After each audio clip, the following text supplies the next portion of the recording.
All right, let's be honest. You've seen the pictures, heard the hype about RVing in the Smokies, but have you ever really wondered what it's like to park your home on wheels, your sanctuary, right in the absolutely whirlwind of a place like Pigeon Forge? Because that is the million-dollar question, is it not? Can you actually find your front porch peace when the roar of vacation megaplex is just right over there? Exactly. Right now, we're at Pigeon Forge Landing RV Resort. The sky's blue, coffee's good, and our girl Jazzy seems to have found her zen. But is this serene little bubble the whole story?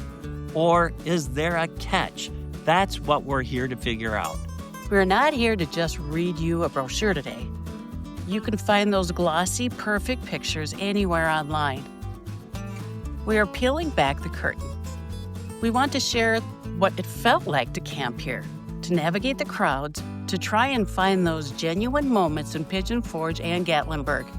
This is the real deal, from our perspective to yours. Yep, we're diving into the good, the bad, and the are we going to get out of this traffic moments. If you're even thinking about bringing your RV to this corner of Tennessee, this video is for you. Our goal isn't just to review a park, it's to help you decide if this whole experience lines with your kind of RV freedom, your kind of adventure. We want this to be a conversation. Did this trip change how we view RVing in the tourist hotspots? Did it make us feel connected or overwhelmed? Hopefully, our experience helps you approach planning for a place like this in a new way.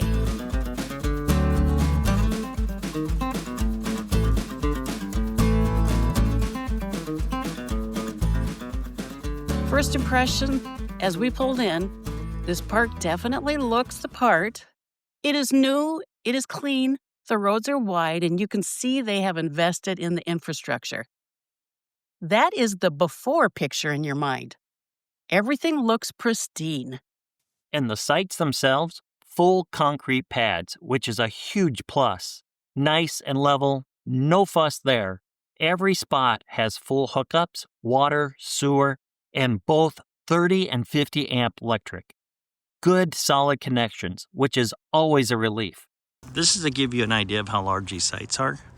If you look at my camper, we've got the car parked in the front, my 38-foot Class A that's sitting on the concrete, and I still have my dolly connected to my camper in the back.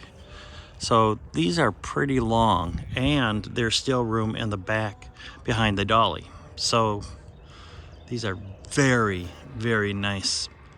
They mentioned having 210 RV sites, plus a few tent spots tucked away. So it's a big place. They have 2 shower houses and laundry facilities are in both. You know the code? I'm hoping it's 3804. Well, if not, we can show this another day. Oh, is anybody in here? Nice nice machines. It's quarters, so I wonder what it costs. Does it say? I don't see a price anywhere, but I bet you if you hit the... $2. Now, let's talk about connectivity. This is where that pristine picture starts to get a little fuzzy, depending on where your site is. We're back here on site 235. My T-Mobile, oh boy. It's been a dance between 1 bar, 2 bars, and then absolutely nothing. It's frustrating when you just want to quickly look up directions or check the weather. We did notice the signal seemed a bit stronger up close to the main office. We have heard from other RVers that Verizon might perform better overall in the specific area of Pigeon Forge, but honestly, I would not come here relying solely on your cell signal for critical things like work, video calls, or important uploads, especially if you are in any of the back lots. It is just too inconsistent for that kind of dependency. Okay, let's talk about our furry family members, because that is important. The park is pet friendly, but they do not exactly shout this next part from the rooftops. They are strict about leash rules. Your dog needs to be leashed at all times, even if it's just for a quick potty break right beside your rig on your own site. Yep, no ifs, ands, or buts. If you're sitting outside enjoying the evening air and your pup, say Jazzy here, deciding to wander 2 feet off her mat unleashed, even for a second, they will warn you. We've heard they can even fine you. We definitely saw the park staff making regular patrols on their golf carts, keeping an eye on everything. They also have a pool. We saw them doing some maintenance while we were there, which is always good, shows they're keeping things up, but take a good look at the size of it. Now picture this park with all 210 RV sites full, which it likely will be in the peak of summer. Just setting expectations. It is a nice feature and great for a quick dip, but it's probably not a place for a quiet, leisurely swim during the busy season. This is about finding your version of the freedom, and for some, a crowded pool is not it. So the park itself definitely has some strong points. The newness, the concrete pads, but also a few quirks, a few things that make you adjust your expectation, like the cell signal lottery and the super strict pet policy. It's a mixed bag like a lot of the RV life. And that is just the park itself. We have not really even dove into what's outside those gates. The main reason people come here, Pigeon Forge and Gatlinburg. We ran into a surprising issue with something we thought would be a highlight. And the fix? Well, it came from an unexpected source. We'll tell you about this in a bit. Okay, quick pause. We're just getting warmed up, and we've got so much more to share about our actual navigating Pigeon Forge, the real story on Gatlinburg and the traffic, and even rather the food experience. If you're finding this kind of honest, detailed breakdown helpful, if it's making you think or helping you plan your next RV adventure, would you do us a favor? Go ahead and hit that subscribe button right now. We put out new videos as often as we can, sharing our journey. The triumphs, the little stumbles, the lessons learned, all to help you make the most of your travels and build your own amazing front porch memories. Subscribing is the best way to make sure you do not miss out on our future adventures. All right, back to the heart of the Smokies. Or is it the heart of the traffic? Location, location. For Pigeon Forge Landing RV Resort, it's undeniably both the biggest selling point. And if you're not prepared, potentially it's the biggest headache. You are right in the thick of everything Pigeon Forge has to offer. On the plus side, if you want to walk to some nearby restaurants or maybe a couple of the smaller attractions, you technically can. We actually walked over to that pancake house just down the road yesterday morning. So there's a certain convenience in that, a little taste of freedom from always needing the car. But here's the other edge of the sword. By being so close to the action, you are also placing your front porch directly beside a river of relentless nonstop traffic. And I do mean nonstop. Rhonda is not exaggerating, folks. It's like parked next to a parade that simply never, ever ends. Day and night, there's a constant hum and often a roar from the Parkway. It becomes the soundtrack to your stay, whether you want to or not.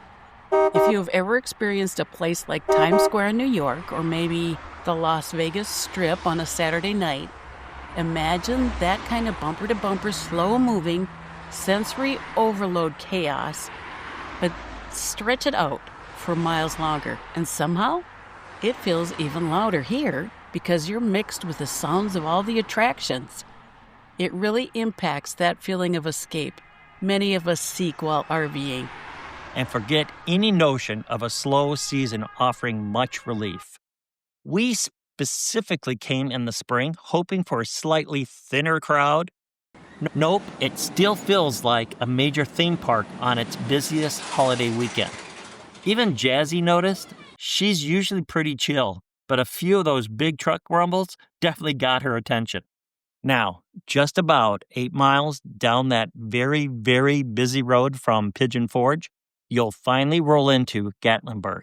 8 miles that, as we have firmly established, can take you anywhere from a surprising brisk 20 minutes till you hit 3 p.m. on Tuesday to well over an hour easy during daytime peak hours. Definitely factor the potential drive time into any plans you make to hop between the two towns. But once you do arrive, Gatlinburg definitely presents a different initial feeling compared to the sprawling commercial strips of Pigeon Forge. It feels a little more compact, perhaps a bit more mountain town aesthetic, though still very touristy focused. The buildings often have that rustic alpine chalet look, lots of stone and wood. I think the most immediate difference we felt was the walkability. Once you actually manage to get into the main downtown area of Gatlinburg and find a place to park, which is its own adventure, you can genuinely explore a significant portion of the town on foot. That was a welcome change of pace. Now, let us be clear, parking is still a significant challenge. The lots and garages fill up incredibly fast, especially on weekends or during any kind of event, and can be pricey. We saw daily rates from $15 to $20, and sometimes more. Our tip? Look for the city-run parking garages. They tend to be a bit better priced and are well located. Plan ahead and try to arrive early in the day if you can. But once you are parked, the main parkway and its many intersecting side streets are very pedestrian-friendly. You can feel that shift in energy. The main drag in Gatlinburg is just lying shoulder to shoulder with shops and attractions. You've got your classic tourist souvenir places. Absolutely. But we also noticed a fair number of artisan craft shops, little galleries showcasing local work, and fudge and candy stores everywhere. Seriously, the entire town smells like sugar. Plus, multiple moonshine distilleries offering tastings, more of those quirky museums, and a whole cluster of Ripley attractions, with the aquarium being a huge draw. It is still undeniably busy, especially during peak season, holidays, and weekends. Let us not sugarcoat that. The sidewalks can get very crowded, but the energy feels slightly different from Pigeon Forge. Perhaps because the crowds are mostly contained to those walkable sidewalks, not consistently battling traffic in a vast parking lots to get from one place to the next. It's more of a strolling place. We actually made a point to duck off the main parkway onto the smaller side streets and explore the little alleyways and the plazas. And you know what? That is where Gatlinburg started to feel a little more charming, a little more authentic to us. We found some genuinely quieter corners, a few unique artisan shops selling beautiful local woodwork and pottery. And the pace felt noticeably calmer, just 1 block away from the main hustle and bustle. Those were our front porch moments in the town. And it was while we were wandering down one of those quirky side streets, just soaking it in, that we struck up a conversation with a super friendly local guy. He was running one of those smaller craft shops. We were just making small talk, about the crowds and asking about the best times to visit to avoid the peak rush. And because we're always asking and thinking about food, we asked for his recommendations. He gave us some fantastic, refreshing, honest insight. He actually chuckled and said something like, "Weekends? Oh, most of us locals avoid downtown Gatlinburg like the plague on a Saturday if we can help it." He completely validated all our grumblings about the traffic and confirmed just how drastically different the town feels on a quiet Tuesday versus a peak Saturday. And then he kind of leaned in, lowered his voice, and a bit like he was sharing a secret, and it really felt like a golden nugget of information. He said, Look, if you're wanting real good, honest food, you probably want to skip most of the big, flashy places right there in the heart of the tourist strip, near the Ripley stop. A lot of that is just churn and burn for the masses. He then said you want to head just past the Walgreens on Main Street as you're going out of town. That's where you'll find some of the smaller, family-run places the locals actually eat at. That little piece of advice felt so incredibly valuable. It really reinforced that feeling we often get when we travel, that most visible, the most heavily advertised, and the easiest to find places are not always the ones delivering the best quality, the best value, or the most authentic experience. Sometimes you really do need to dig a little deeper, or better yet, get the pointer from someone who actually lives there and knows the score. And honestly, the absolutely best part about Gatlinburg, the thing that makes dealing with its own brand of craziness worthwhile, it is the literal gateway to the Great Smoky Mountains National Park. You are right there. The park entrance is at the very edge of town. That immediate proximity to such incredible natural beauty is Gatlinburg's biggest redeeming quality, in our opinion. Even if you do not have hours for long, strenuous hikes, just being able to drive 10 or 15 minutes into the park for a stunning scenic view from a pull-off, or taking a short, peaceful walk along the river, it is an instant and incredibly welcome escape from the commercial chaos of the towns. It is where you truly find that feeling of freedom and connection to nature. Being able to be surrounded by the intense tourist buzz 1 minute, and then just a short drive later, stand in the quiet majesty and awe-inspiring beauty of the Smokies. That's a powerful draw. That's the magic that keeps people coming back to this area, despite all the challenges. Okay, so after battling the Parkway traffic and soaking in the, well, let's call them unique atmospheres of both Pigeon Forge and Gatlinburg, we were definitely craving a bit of a reset. We were looking for a place that felt calmer, more pleasant, more genuinely Smoky Mountain charm. We decided to check out the Apple Barn and the Cider Mill Complex. It is a very conveniently located, just a short drive, or theoretically, long walk if you're feeling particularly brave enough for the narrow road shoulder, from the Pigeon Forge Landing RV Park. And this place is large, but it's spread out in a really charming country village kind of way. It definitely doesn't have that same intense packed-in feeling as the main Parkway. Wow, you can actually smell the apples from here. You've got the actual cider mill where you can watch them press apples and buy jugs of fresh cider. There's a huge general store, a bakery that's just pumping out those amazing smells, an ice cream creamery, and a candy shop. They even have a dedicated Christmas shop that's open all year round, which is kind of fun. The atmosphere just walking around the grounds here is genuinely lovely. Honestly, the moment you step out of your car, it smells like cinnamon, fresh apples, and baking bread. It really did feel like a little peaceful oasis, a welcome world away from the flashing lights and the roar of go-kart tracks just down the road. This felt more aligned with the relaxing RV lifestyle we cherish.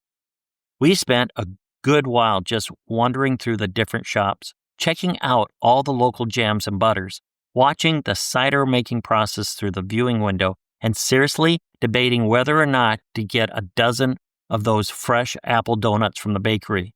They smelled incredible. It was exactly the kind of enjoyable, slow-paced, delightful experience we were looking for at that point in our trip. And as part of this whole charming complex, there are two main restaurants. We chose the original, the Applewood Farmhouse Restaurant. It looks absolutely adorable from the outside, like a big, welcoming old farmhouse. We went in for late lunch around 2 p.m., hoping to miss any major rush. And the staff, we have to say, they were incredibly friendly, full of that genuine Southern hospitality. The service was prompt, efficient, Honestly, based on the surroundings and the initial welcome, we had a pretty high hopes for the food. I was really picturing some classic, down-home, absolutely delicious Southern comfort food. You know, the kind that sticks to your ribs, stuff my grandma used to make in Alabama.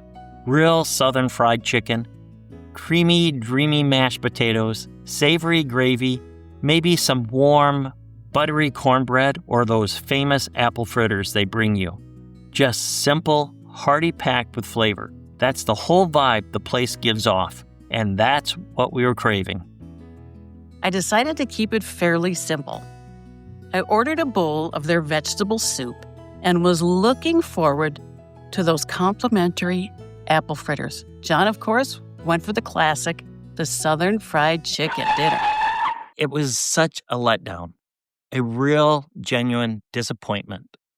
I got this plate that's okay, it looked pretty decent at first, but the moment I actually touched the chicken, it was barely warm. In fact, some parts of it, particularly the larger pieces, were legitimately cold in the center. Not lukewarm, I mean actually cold. The mashed potatoes were cold. The green beans, also cold. The gravy that's served on the side is lukewarm at best. It was just baffling. How does a restaurant that specializes in this kind of food, that's this popular, serve multiple components of a hot meal cold? My apple fritters, which they are famous for and bring to every table, tasted like they had been made much earlier in the day, maybe even yesterday, and just briefly, and not very effectively, reheated. They were dense and a bit dry, not that wonderful light, fluffy, fresh from the fryer goodness you dream of a place called the Apple Barn. It was the complete and utter opposite of that comforting, delicious, soul-satisfying experience we were anticipating. It honestly felt like pure assembly line food production.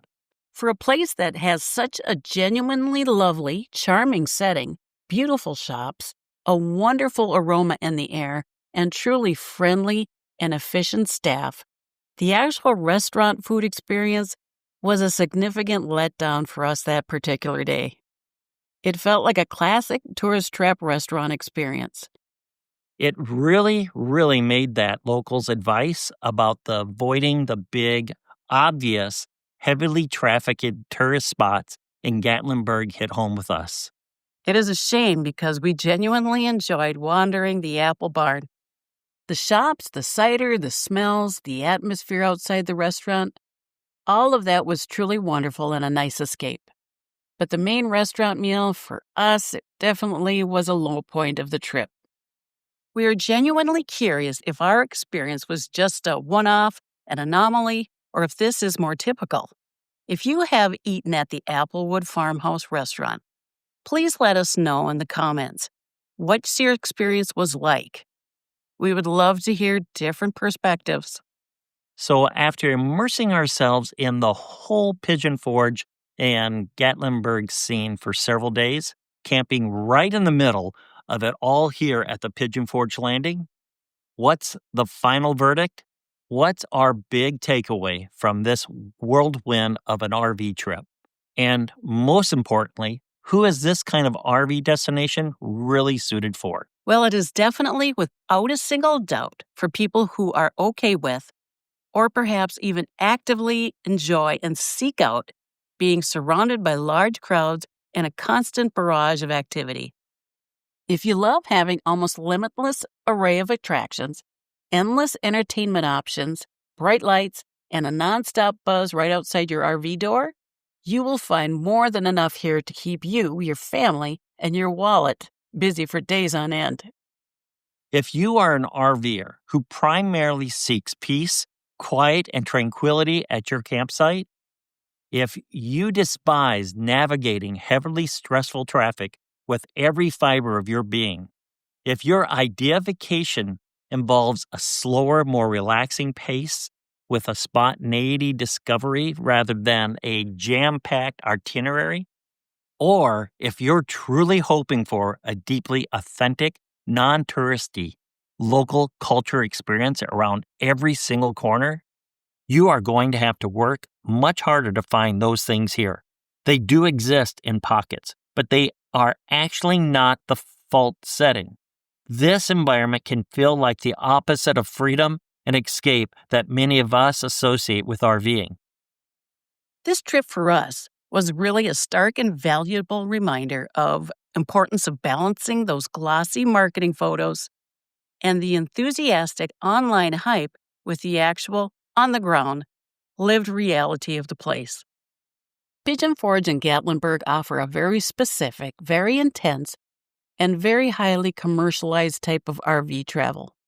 It absolutely has its place, and it is clear that millions of people genuinely love it. It really is about finding and sometimes fiercely protecting your own front porch, even when you are camped in the middle of one of the busiest vacation destinations in the country. For us on this trip, we enjoyed the quiet early mornings here at the campsite before the Parkway fully woke up. It was deliberately exploring those quieter Gatlinburg side streets, and it was most definitely those precious hours we spent just breathing in the peace of the national park. Those were the moments that resonated with our RV lifestyle. And that, our friends, is our deep dive, completely unfiltered, hopefully helpful take on RVing in Pigeon Forge and Gatlinburg, based right here at Pigeon Forge Landing RV Resort. We hit the park details, the traffic battles, the unique town vibes, that memorable food experience, and everything in between. We genuinely hope that sharing our honest thoughts and our ups and downs helps you in planning your own RV trip. If you have RV'd in this area, what were your biggest surprises or challenges? Did you discover any amazing hidden gems? Maybe a fantastic local restaurant that we missed? Please drop a comment below and share your experience and wisdom. That's what this front porch is all about. Also, if you stuck with us through this whole epic breakdown and found it valuable, if it gave you something to think about, please let us know by giving this video a big thumbs up. And honestly, it helps our channel grow and tells us that you appreciate this kind of detailed, no-nonsense, authentic content. And of course, if you have not already joined our little community, please consider subscribing to our new front porch. We share lots more RV adventures, practical tips, honest reviews like this one, and just general life on the road.